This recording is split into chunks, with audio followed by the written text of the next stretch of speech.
ನಮಸ್ಕಾರ ಎಲ್ಲರೂ. 2022 ಅಲ್ಲಿ ಬ್ಯಾಂಗ್ಳೂರ್ ಬೇಸ್ಡ್ ಕಂಪನಿ ಒಂದು ಡೀಲ್ ಕ್ರ್ಯಾಕ್ ಮಾಡಿರುತ್ತೆ. ಈ ಡೀಲು ಗ್ಲೋಬಲ್ ಸ್ಟೇಷನರಿ ವರ್ಲ್ಡ್ಗೆ ಒಂದು ಶಾಕಿಂಗ್ ನ್ಯೂಸ್ ಆಗಿರುತ್ತೆ. ಏನಕ್ಕಪ್ಪ ಅಂತಂದರೆ, ನಮ್ಮ Bangalore based company US based pen brand ಶೇಫರ್ನ ಅಕ್ವೈರ್ ಮಾಡ್ಕೊಂಡಿರುತ್ತೆ.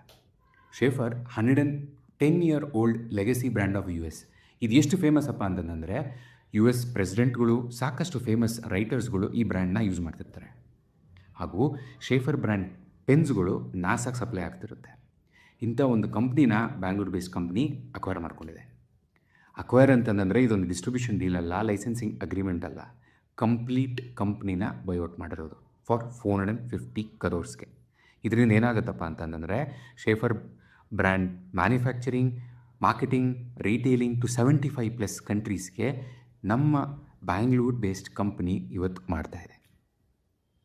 ನಮ್ಮ ಬ್ಯಾಂಗ್ಳೂರ್ ಬೇಸ್ಡ್ ಕಂಪ್ನಿ 2002 ಲಾಂಚ್ ಆಗಿದ್ದು ಇವತ್ತಿಗೆ 24 years ಆಗಿದೆ. ಈ ಕಂಪ್ನಿಯ ಹೆಸರು ವಿಲಿಯಂ ಪೆನ್. ಬನ್ನಿ ನಮ್ಮ ಈ ಕೇಸ್ ಸ್ಟಡಿಯಲ್ಲಿ ಡೀಟೇಲ್ ಆಗಿ ವಿಲಿಯಂ ಪೆನ್ ಬಗ್ಗೆ ತಿಳ್ಕೊಳ್ಳೋಣ.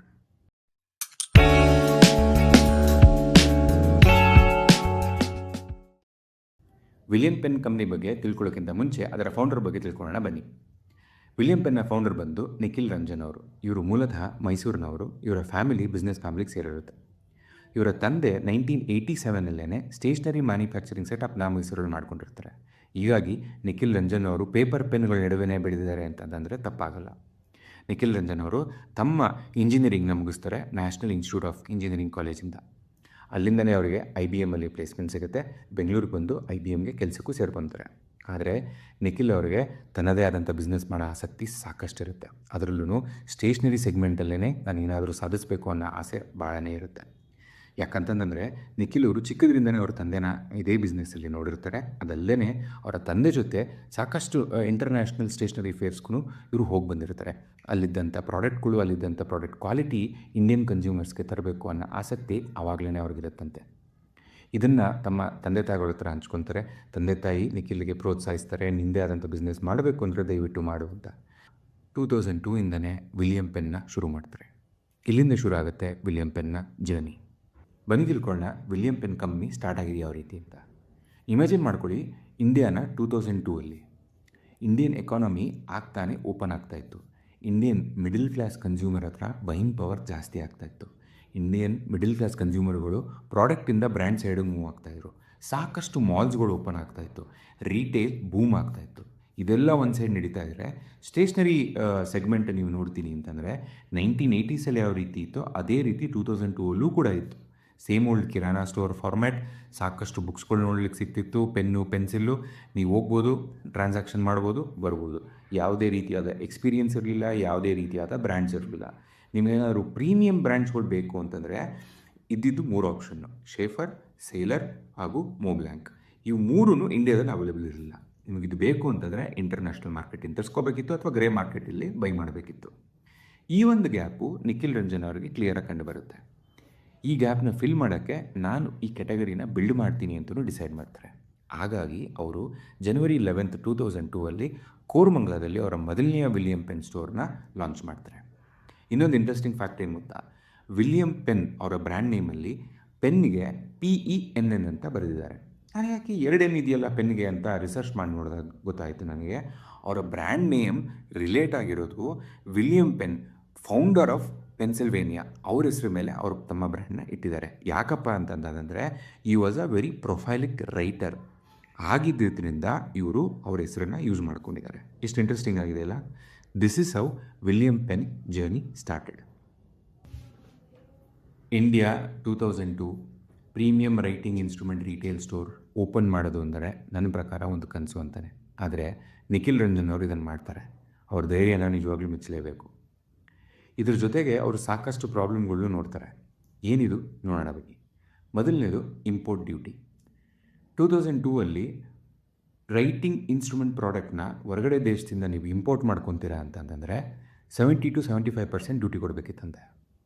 ಇದರಿಂದ ಏನಾಗುತ್ತಪ್ಪ ಅಂತಂದರೆ, ಫಾರ್ ಎಕ್ಸಾಂಪಲ್, ನೀವು ₹100 ಪ್ರಾಡಕ್ಟು ಇಂಡಿಯಾಗೆ ಬರೋ ಅಷ್ಟರಲ್ಲಿ ₹170 ಆಗೋಗುತ್ತೆ, ₹175 ಆಗೋಗುತ್ತೆ. ಇದ್ರ ಮೇಲೆ ರಿಟೇಲರ್ ಮಾರ್ಜಿನ್ ಅಂತ 30-40% ಇಟ್ಕೊಂಡು ನೀವು ಮಾರ್ತೀನಿ ಅಂತಂದರೆ ಪ್ರಾಡಕ್ಟ್ ಪ್ರೈಸ್ ಸಿಕ್ಕಾಪಟ್ಟೆ ಜಾಸ್ತಿ ಆಗಿಬಿಡುತ್ತೆ. ಇದನ್ನು ನೆಗೆಟ್ ಮಾಡೋದಕ್ಕೋಸ್ಕರ ನಿಖಿಲ್ ರಂಜನ್ ಅವರು ಅವರ ರೀಟೇಲ್ ಮಾರ್ಜಿನ್ನೇ 10-15%ಗೆ ಕಟ್ ಮಾಡ್ಕೊಂಡ್ಬಿಡ್ತಾರೆ. ಡ್ಯೂಟಿ ಅಂತೂ ಅವರು ಅವಾಯ್ಡ್ ಮಾಡೋಕ್ಕಾಗಲ್ಲ, ಬಟ್ ಮಾರ್ಜಿನ್ ಆದರೂ ಕಟ್ ಮಾಡಿ ಬಿಸ್ನೆಸ್ನ ಸ್ಟಾರ್ಟ್ ಮಾಡ್ಬೋದು ಅಂತ ಅವರು ಡಿಸೈಡ್ ಮಾಡ್ತಾರೆ. ಎರಡನೇ ಪ್ರಾಬ್ಲಮ್, ಫಂಡಮೆಂಟಲ್ ಪ್ರಾಬ್ಲಮ್. ಇಂಟರ್ನ್ಯಾಷನಲ್ ಬ್ರ್ಯಾಂಡ್ಸ್ಗಳು ಅವ್ರ ಪ್ರಾಡಕ್ಟ್ನ ಇಂಡಿಯಾದಲ್ಲಿ ಡಿಸ್ಟ್ರಿಬ್ಯೂಟ್ ಮಾಡಲಿಕ್ಕೆ ರೆಡಿನೇ ಇರಲ್ಲ. ಸಹಜವಾಗಿ ಅಲ್ವಾ? ಜಸ್ಟ್ ಇಮ್ಯಾಜಿನ್ ಮಾಡ್ಕೊಳ್ಳಿ, ಬ್ಯಾಂಗ್ಳೂರಿಂದ ನೀವು ಜರ್ಮನಿಗೆ ಫೋನ್ ಮಾಡ್ತೀರಾ, 100-year-old ಪೆನ್ ಬ್ರ್ಯಾಂಡಿಗೆ ಹೇಳ್ತೀರಾ ಅವರಿಗೆ, ನಿಮ್ಮ ಪ್ರಾಡಕ್ಟ್ನ ನಾನು ಇಂಡಿಯಾದಲ್ಲಿ ಡಿಸ್ಟ್ರಿಬ್ಯೂಟ್ ಮಾಡ್ತೀನಿ, ಅದಕ್ಕೆ ನೀವು ನನಗೆ ಲೈಸೆನ್ಸ್ ಕೊಡಿ ಅಂತ. ನಿಮ್ಗೆ ಉತ್ತರ ಏನು ಸಿಗುತ್ತೆ? ದಯವಿಟ್ಟು ಇನ್ನೊಂದ್ಸತಿ ಫೋನ್ ಮಾಡಿಬಿಡಿ ಅಂತ. ಇದೇ ಉತ್ತರ ನಿಖಿಲ್ ರಂಜನ್ ಅವ್ರಿಗೂ ಸಿಗ್ಲಿಕ್ಕೆ ಶುರು ಆಗುತ್ತೆ. ಬಟ್ ಇವ್ರು ಇಲ್ಲಿಗೆ ಸೋಲಪ್ಪಲ್ಲ. ಇಂಟರ್ನ್ಯಾಷನಲಿ ಎಲ್ಲೆಲ್ಲಿ ಸ್ಟೇಷನರಿ ಫೇರ್ ನಡೀತಾ ಇರುತ್ತೋ ಅಲ್ಲಿಗೆಲ್ಲ ವಿಸಿಟ್ ಮಾಡಲಿಕ್ಕೆ ಶುರು ಮಾಡ್ತಾರೆ. Be it Germany, be it Paris, be it Japan, ಎಲ್ಲ ಕಡೆ ಹೋಗ್ಲಿಕ್ಕೆ ಶುರು ಮಾಡ್ತಾರೆ. ಎಲ್ಲ ಕಡೆ ಇಂಡಿಯಾ ಬಗ್ಗೆ ಕನ್ವಿನ್ಸ್ ಮಾಡಲಿಕ್ಕೆ ಶುರು ಮಾಡ್ತಾರೆ. ಅವರ ಬಿಸ್ನೆಸ್ ಪ್ಲ್ಯಾನ್ನ ಪಿಚ್ ಮಾಡಲಿಕ್ಕೆ ಶುರು ಮಾಡ್ತಾರೆ. ಈ ಒಂದು ಪ್ರೊಸೆಸ್ಸಲ್ಲಿ ಅವರಿಗೆ ಒಂದು ಬ್ರ್ಯಾಂಡ್ ಕ್ರ್ಯಾಕ್ ಆಗುತ್ತೆ. ಆ ಬ್ರ್ಯಾಂಡೇ ಪೆಲಿಕನ್, ಜರ್ಮನಿಯ 100-year-old ಪೆನ್ ಬ್ರ್ಯಾಂಡ್. ಒಂದು ಸತಿ ಈ ಬ್ರ್ಯಾಂಡ್ ಕ್ರ್ಯಾಕ್ ಆದ ತಕ್ಷಣವೇ ಸಾಕಷ್ಟು ಇಂಟರ್ನ್ಯಾಷನಲ್ ಬ್ರ್ಯಾಂಡ್ಗಳು ಇವರ ಕೈ ಜೋಡಿಸಲಿಕ್ಕೆ ಶುರು ಮಾಡ್ತಾರೆ. ಈ ರೀತಿ ತಮ್ಮ ಪ್ರಾಬ್ಲಮ್ಗೆ ಸೊಲ್ಯೂಷನ್ನ ನಿಖಿಲ್ ರಂಜನ್ ಅವರು ಕಂಡಿಡ್ಕೊತಾರೆ. ಮೂರನೇ ಪ್ರಾಬ್ಲಮ್, ನಮ್ಮ ಇಂಡಿಯನ್ ಕನ್ಸ್ಯೂಮರ್ಸ್. 2002 ಜಸ್ಟ್ ಇಮ್ಯಾಜಿನ್ ಮಾಡ್ಕೊಳ್ಳಿ, ₹1,000 ಕೊಟ್ಟು ಪೆನ್ ತೊಗೊಳ್ಳೋ ಅಂಥ ಕಸ್ಟಮರ್ಸ್ಗಳು ಎಷ್ಟಿರ್ತಾರೆ? ₹50 ಕೊಟ್ಟು ಪೆನ್ ತೊಗೊತಾ ಇದ್ವು ಇಲ್ವ ನಾವು? ಆ ಟೈಮಲ್ಲಿ ₹1,000 ಕೊಡು ಅಂದರೆ ಹೆಂಗೆ ಸಾಧ್ಯ? ಎರಡನೇದು, ಈ ಕಸ್ಟಮರ್ಸ್ಗಳಿಗೆ ಪೆನ್ನಲ್ಲಿ ಇರೋವಂತಹ ಫೀಚರ್ಸ್ಗಳನ್ನ ಯಾವ ರೀತಿ ಎಕ್ಸ್ಪ್ಲೇನ್ ಮಾಡೋದು, ಆ ನಿಬ್ ಪ್ರಿಸೇಷನ್ಸ್ನ ಯಾವ ರೀತಿ ಎಕ್ಸ್ಪ್ಲೇನ್ ಮಾಡೋದು, ಆ ಇಂಕ್ ಫ್ಲೋನ ಯಾವ ರೀತಿ ತಿಳಿಸ್ಕೊಡೋದು, ಆ ಪೆನ್ನ ಹಿಡ್ಕೊಳ್ಳೋದೇ ಒಂದು ಎಕ್ಸ್ಪೀರಿಯನ್ಸ್ ಅಂತ ಯಾವ ರೀತಿ ಹೇಳೋದು ಕಸ್ಟಮರ್ಸ್ಗಳಿಗೆ? ಇದು ಒಂದು ಚಾಲೆಂಜ್ ಆಗಿರುತ್ತೆ. ಬಟ್ ನಿಖಿಲ್ ರಂಜನ್ ಅವ್ರ ಹತ್ರ ಇದಕ್ಕೊಂದು ಸಿಂಪಲ್ ಐಡಿಯಾ ಇರುತ್ತೆ. ಆ ಟೈಮಲ್ಲಿ ಪ್ರೀಮಿಯಂ ರೈಟಿಂಗ್ ಇನ್ಸ್ಟ್ರೂಮೆಂಟ್ ರೀಟೇಲಲ್ಲೇ ಈ ಐಡಿಯಾನ ಯಾರೂ ಎಕ್ಸಿಕ್ಯೂಟ್ ಮಾಡಿರಲ್ಲ. ಇವರು ಸಿಂಪಲ್ಲಾಗಿ ಹೇಳ್ತಾರೆ, ಯಾವುದೇ ಕಸ್ಟಮರ್ ನನ್ನ ಸ್ಟೋರಿಗೆ ಬರೋರು ಯಾವುದೇ ಪೆನ್, ಎಷ್ಟೇ ಎಕ್ಸ್ಪೆನ್ಸಿವ್ ಆಗಿರಲಿ ಪೆನ್ನು, ಆ ಪೆನ್ನ ತೊಗೊಂಡು ಅವರು ಬರೆದು ನೋಡ್ಬೋದು, ಎಕ್ಸ್ಪೀರಿಯನ್ಸ್ ಮಾಡ್ಬೋದು ಅಂತ ಹೇಳಲಿಕ್ಕೆ ಶುರು ಮಾಡ್ತಾರೆ. ವಿಲಿಯಂ ಪೆನ್ ಸ್ಟೋರ್ ಸುತ್ತಮುತ್ತ ಇದ್ದಂಥ ಸ್ಕೂಲ್ಗಳು ಮಕ್ಕಳನ್ನ ಈ ಪೆನ್ ಬಗ್ಗೆ ಕಲ್ತ್ಕೊಳ್ಳಲಿಕ್ಕೆ ಸ್ಟೋರ್ಗೆ ಕಳ್ಸೋಕ್ಕೆ ಶುರು ಮಾಡ್ತಾರಂತೆ. ಅಲ್ಲಿ ಒಂದು ಸಣ್ಣ ಟ್ರಾನ್ಸಿಷನ್ ಆಗುತ್ತೆ. ರೀಟೇಲ್ ಔಟ್ಲೆಟ್ಟಿಂದ ಅದೊಂದು ಎಕ್ಸ್ಪೀರಿಯನ್ಷಿಯಲ್ ಸ್ಟೋರ್ ಆಗೋಕ್ಕೆ ಶುರು ಆಗುತ್ತೆ. ಈ ಚೇಂಜ್ ಏನಿದೆಯೋ ಇದು ವಿಲಿಯಂ ಪೆನ್ನ ಬಿಸ್ನೆಸ್ ಡೈನಮಿಕ್ಸ್ನೇ ಚೇಂಜ್ ಮಾಡುತ್ತಂತೆ. ಬೇಸಿಕಲಿ ನಿಖಿಲ್ ರಂಜನ್ ಅವರು 3 ಪ್ರಾಬ್ಲಮ್ಸ್ನ ಫೇಸ್ ಮಾಡ್ತಾರೆ. ಭಾಳ ಇಂಟೆಲಿಜೆಂಟಾಗಿ ಈ 3 ಪ್ರಾಬ್ಲಮ್ಸ್ನ ಅಡ್ರೆಸ್ ಮಾಡ್ತಾರೆ. ವಿಲಿಯಂ ಪೆನ್ ಅವ್ರು ತೊಗೊಂಡಿದ್ದ ಡಿಸಿಷನ್ಸ್ ಹಾಗೂ ಅಪ್ಲೈ ಮಾಡಿದ ಸ್ಟ್ರಾಟಜಿಗಳು ಏನು ಅಂತ ತಿಳ್ಕೊಳ್ಳೋಣ ಬನ್ನಿ. ಆಗಲೇ ಹೇಳ್ದಂಗೆ 2002 ಇವರು ಮೊದಲನೇ ಸ್ಟೋರ್ ಓಪನ್ ಮಾಡಿರ್ತಾರೆ ಕೋರಮಂಗಲದಲ್ಲಿ. ಒಂದು ಪ್ರೂಫ್ ಆಫ್ ಕಾನ್ಸೆಪ್ಟ್ ಈ ಒಂದು ಸ್ಟೋರಿಂದ ಸಿಕ್ಕಿರುತ್ತೆ, ಅಥವಾ ಪ್ರಾಡಕ್ಟ್ ಮಾರ್ಕೆಟ್ ಫಿಟ್ PMF ಅಂತ ಏನು ಹೇಳ್ತಾರೋ ಅದನ್ನು ಇವರಿಗೆ ಈ ಸ್ಟೋರಿಂದ ಸಿಕ್ಕಿರುತ್ತೆ.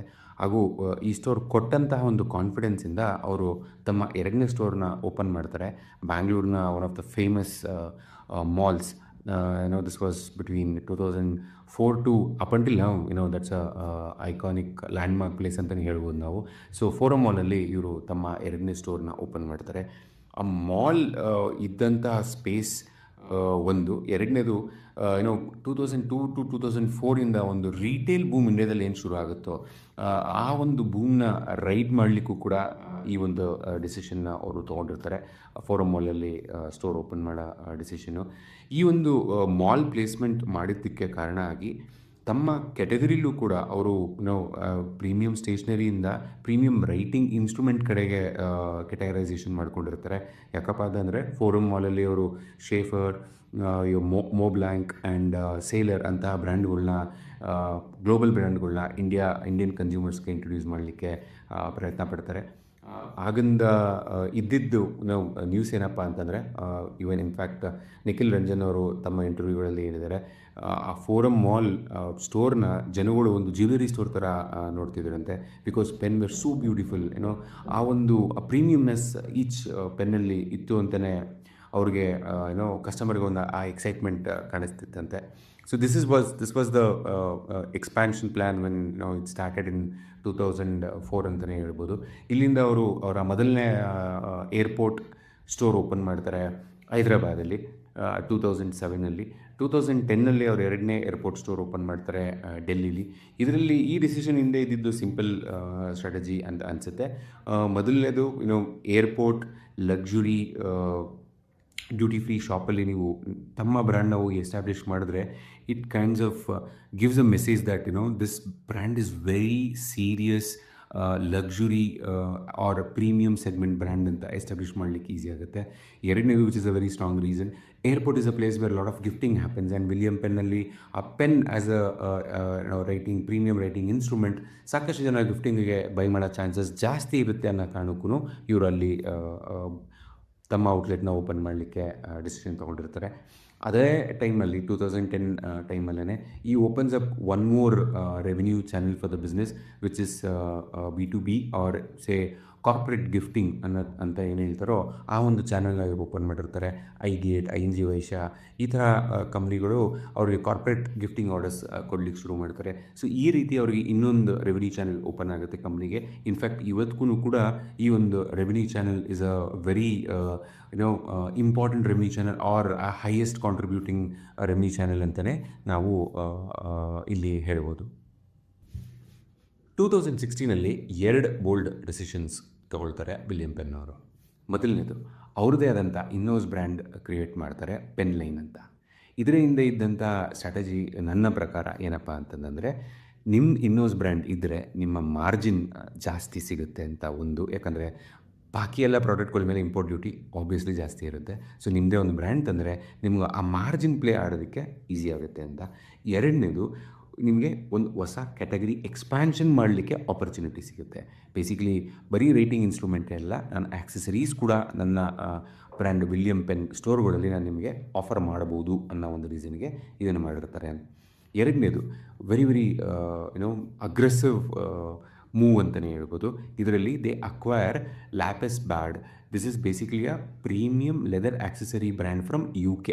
ಆ ಬ್ರ್ಯಾಂಡ್ನ ಇವರು ಅಕ್ವೈರ್ ಮಾಡ್ತಾರೆ. ಅಗೇನ್ ಇದರಲ್ಲೂ ನನಗೆ ಕಾಣ್ಬರೋದು 2 ರೀಸನ್ನು. ಮೊದಲನೇದು ಕ್ಯಾಟಗರಿ ಎಕ್ಸ್ಪ್ಯಾನ್ಷನ್, ಈಸಿಯಾಗಿ ಹೆಲ್ಪ್ ಆಗುತ್ತೆ ಇವರು ಆಕ್ಸೆಸರಿ ಬ್ರ್ಯಾಂಡ್ ಆಗಿದ್ದರಿಂದ. ಎರಡನೇದು, ನೀವೇ ಓನರ್ ಆಗಿರೋದ್ರಿಂದ ಈ ಒಂದು ಇಟ್ ಇಸ್ ಫ್ರಮ್ UK, ನಿಮಗೆ ಮಾರ್ಜಿನ್ ಕಂಟ್ರೋಲ್ ನಿಮ್ಮ ಹತ್ರ ಇರುತ್ತೆ. So this gives double advantage for the brand, ಒಂದು ಮಾರ್ಜಿನ್ನು, ಇನ್ನೊಂದು ಕ್ಯಾಟಗರಿ ಎಕ್ಸ್ಪ್ಯಾನ್ಷನ್ಗೆ. ಸೊ ಇವೆರಡು ಡಿಸಿಷನ್ಸ್ನ ನೋಡಿದ್ರೆ, ಅವರು ಪೇಷನ್ಸ್ ಆಗಿ ಪ್ಲ್ಯಾನ್ ಮಾಡ್ಕೊಂಡು ಬಂದಿರೋದನ್ನು ನೋಡಿದ್ರೆ it is a really good move ಅಂತಲೇ ನಾವಿಲ್ಲಿ ಹೇಳ್ಬೋದು. ಹಾಗೂ very important thing to understand here, ಬರೀ ಒಬ್ಬ ಡಿಸ್ಟ್ರಿಬ್ಯೂಟರ್ ಆಗಿ ಅಥವಾ ಒಬ್ಬ ಮಿಡಲ್ ಮ್ಯಾನ್ ಆಗಿ ಉಳ್ಕೊಳ್ಳೋದಕ್ಕಿಂತ ತಮ್ಮದೇ ಆದಂಥ ಬ್ರ್ಯಾಂಡ್ಸ್ ಕ್ರಿಯೇಟ್ ಮಾಡೋದ್ರಿಂದ you will have a complete control on the category what you are creating. ಆ ಒಂದು ಉದ್ದೇಶದಿಂದ ನನ್ನ ಪ್ರಕಾರ ವಿಲಿಯಂ ಪೆನ್ ಅವರು ಈ ಸ್ಟ್ರಾಟಜಿ ಹಾಗೂ ಈ ಡಿಸಿಷನ್ಸ್ಗಳನ್ನ ತೊಗೊಂಡಿದ್ದಾರೆ ಅಂತ ಹೇಳಲಿಕ್ಕೆ ಇಷ್ಟಪಡ್ತೀನಿ. 2020 ಒಂದು ಫೋರ್ಸ್ಡ್ ಡಿಸಿಷನ್ ತೊಗೋಬೇಕಾಗುತ್ತೆ. ಸಾಕಷ್ಟು ಬ್ರ್ಯಾಂಡ್ಗಳು ಈ ಡಿಸಿಷನ್ಗಳನ್ನ ತೊಗೊಂಡಿದ್ರು ಆ ಟೈಮಲ್ಲಿ. ನಮ್ಮೆಲ್ಲರೂ ಗೊತ್ತಿರಂಗೆ 2020 ಕೋವಿಡ್ ಶುರು ಆಗುತ್ತೆ.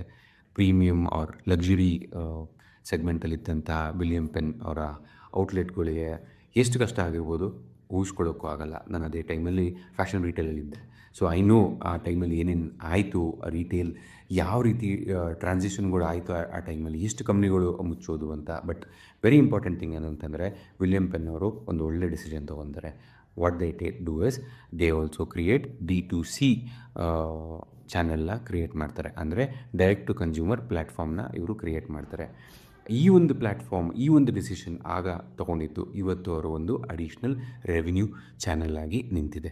ಎಲ್ಲದಕ್ಕಿಂತ ಇಂಪಾರ್ಟೆಂಟಾಗಿ ಏನಪ್ಪ ಅಂತಂದರೆ, ಆ ಒಂದು ಬೋಲ್ಡ್ ಡಿಸಿಷನ್, ನಾನು ಇಲ್ಲಿ ಸೋಲಪ್ಪಲ್ಲ, ಕೋವಿಡ್ ಆದರೂ ಪರವಾಗಿಲ್ಲ, ಎಷ್ಟು ವರ್ಷ ಆಗುತ್ತೆ ಅಂದರೂ ಪರವಾಗಿಲ್ಲ, ನಾನು ನನ್ನ ಬಿಸ್ನೆಸ್ನ ಒಂದು ಟ್ರಾನ್ಸ್ಫಾರ್ಮೇಷನ್ ಮಾಡಿ ನೋಡ್ತೀನಿ, ಎಲ್ಲಿಗೆ ತೊಗೊಂಡೋಗುತ್ತೆ ಅಂತ ನೋಡ್ತೀನಿ ಅನ್ನೋ ಒಂದು ಡಿಸಿಷನ್ ತೊಗೊಳ್ಳೋದಿದೆಯಲ್ಲ, that is very big.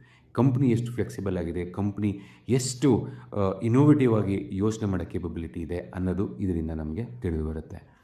Master stroke decision ಬರೋದು 2022ಅಲ್ಲಿ. ಜಸ್ಟ್ ಇಮ್ಯಾಜಿನ್, 2022 ಕೋವಿಡ್ ಆಗಿರಲಿಲ್ಲ, ಈಗ 3rd ವೇವ್ 4th ವೇವಲ್ಲೂ ಇದ್ವಿ ನಾವು.